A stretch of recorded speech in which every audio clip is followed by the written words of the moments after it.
Good day everyone. Myself Tripti Mishra. Today I am going to discuss crop production in management part 3. As in last video I discussed first 3 steps of agricultural practices. Now in this video I will discuss remaining 4 agricultural practices. So let's we start with irrigation.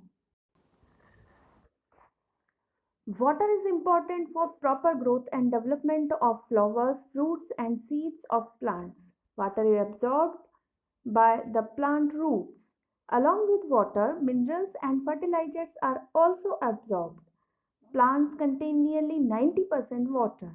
Water is essential because germination of seeds does not take place under dry conditions. Nutrients dissolved in water get transported to each part of the plant. Water also protects the crop from both frost and hot air currents. To maintain the moisture of the soil for healthy crop growth, fields have to be watered regularly.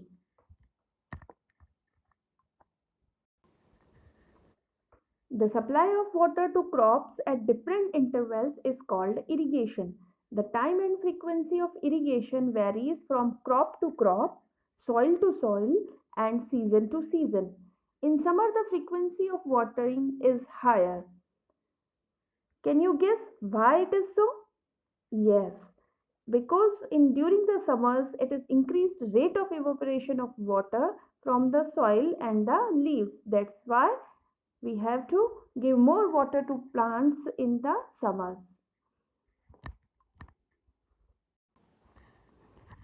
The sources of irrigation are wells, tube wells, ponds, lakes, rivers, dams and canals.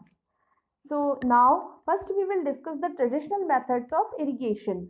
The water available in wells, lakes and canals is lifted up by different methods in different regions for taking to the fields. Kettles of human labor is used in these methods. So these methods are cheaper but less efficient.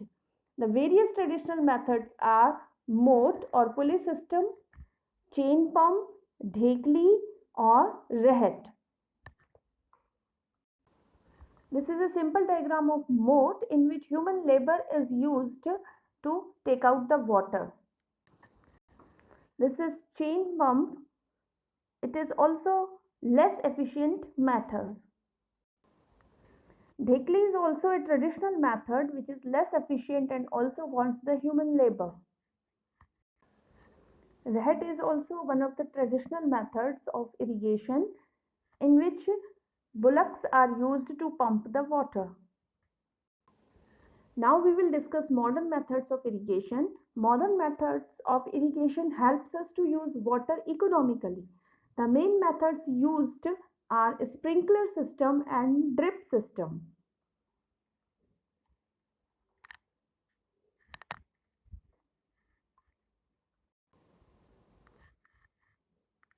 Sprinkler system. This system is more useful on the uneven land when sufficient water is not available. The perpendicular pipes having rotating nozzles on top are joined to the main pipeline at regular intervals. When water is allowed to flow through the main pipe under pressure with the help of a pump, it escapes from the rotating nozzles. It gets sprinkled on the crop as if it is raining. Sprinkler is very useful for sandy soil. Drip system. In this system, the water falls drop by drop just at the position of the roots. So it is called drip system. It is the best technique for watering fruit plants, gardens and trees. The system provides water to plants drop by drop. Water is not wasted at all. It is a boon in regions where availability of water is poor. Our next agricultural practices is protection from weeds. In a field, many other undesirable plants may all grow naturally along with the crop. These undesirable plants are called weeds. The removal of weeds is called weeding. Weeding is necessary since weeds compete with the crop plants for water, nutrients, space, and light. Thus, they affect the growth of the crop. Some weeds interfere even in harvesting and may be poisonous for animals and human beings. Farmers adopt many ways to remove weeds and control their growth. Tilling before sowing of crops help in uprooting the and killing the weeds, which may then dry up and get mixed with the soil. The best time for the removal of weeds is before they produce flowers and seeds. The manual removal includes physical removal of weeds by uprooting or cutting them close to the ground from time to time. This is done with the help of khurpi. A seed drill is also used to uproot weeds. Weeds are also controlled by using certain chemicals called weedicides like 2,4-D. These are sprayed in the fields to kill the weeds.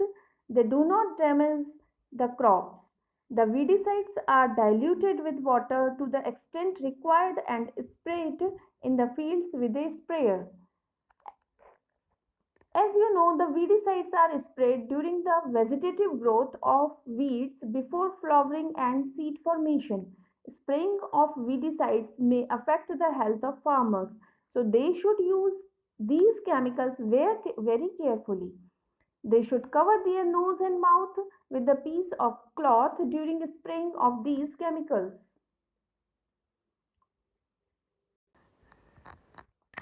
Sixth agricultural practice is harvesting. Harvesting of a crop is an important task. The cutting of crop after it is mature is called harvesting. In harvesting, crops are pulled out or cut close to the ground. It is usually takes 3 to 4 months of a cereal crop to mature.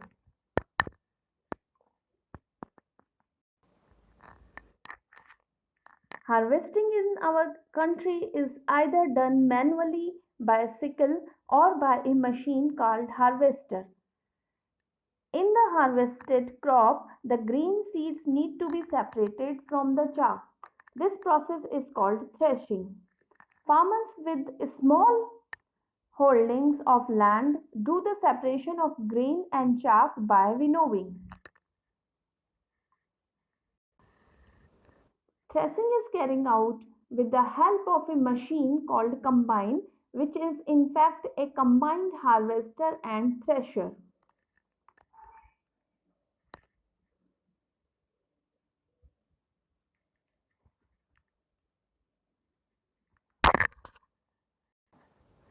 Winnowing can be done manually or using a winnowing machine.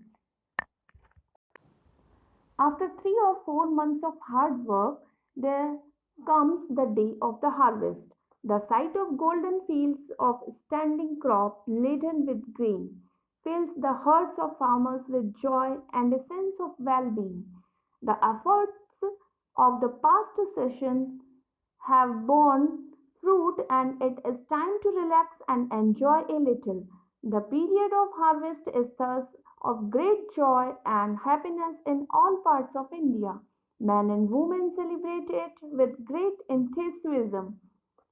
Special festivals associated with the harvest season are Pongal, Baisakhi, Holi, Diwali, Navanya, and Bihu. Our last step of agricultural practices is storage. Storage of produce is an important task. If the crop grains are to be kept for longer time, they should be saved from moisture, insects, rats, and microorganisms. The fresh crop has more moisture. If freshly harvested grains or seeds are stored without drying, they may get spoiled or attacked by organisms, losing their germination capacity. Hence, before storing them, the grains are properly dried in the sun to reduce the moisture in them. This prevents the attack by insects, pests, bacteria, and fungi. Farmers store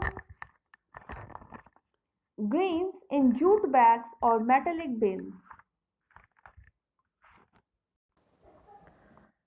However, large-scale storage of grains is done in silos and granaries to protect them from pests like rats and insects. Dried neem leaves are used for storing food grains at home. For storing large quantities of grains in big godowns, specific chemical treatments are required to protect them from pests and microorganisms. After completing all the agricultural practices, now we will discuss animal husbandry. In this topic, we will discuss the food we get from animals. As you all know that animals also provide us with different kind of food. Many people living in the coastal areas consume fish as a major part of their diet. In the previous classes also you have learned about the food that we obtain from plants. We have just seen that the process of crop production involves a number of steps like selection of seeds, sowing, etc. Similarly, animals reared at home or in farms have to be provided with proper food, shelter, and care. When this is done on a large scale, it is called animal husbandry. So now we have completed this chapter crop production and management in three parts, part 1, 2 and 3. Now we will discuss some exercise question to judge your knowledge. My first question is write a paragraph in your own words on each of the following. A. Weeding and B. Threshing. The next question is what is irrigation?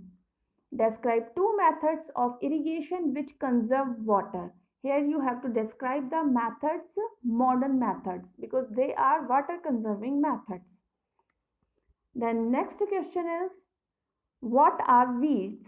How can we control them? The next question is write one word for the following sentences. A. Providing water to the crops. B. Keeping crop grains for a long time under proper conditions. C. Certain plants of the same kind grown on a large scale. D. A machine used for cutting the matured crop. E. A rabi crop that is also one of the pulses. Then F. A process of separating the grain from chaff. So you give one word for all above and you can give your answers in comment box. So friends, give your suggestion in the comment box. Please like, share and subscribe my YouTube channel. Thank you. Thank you once again.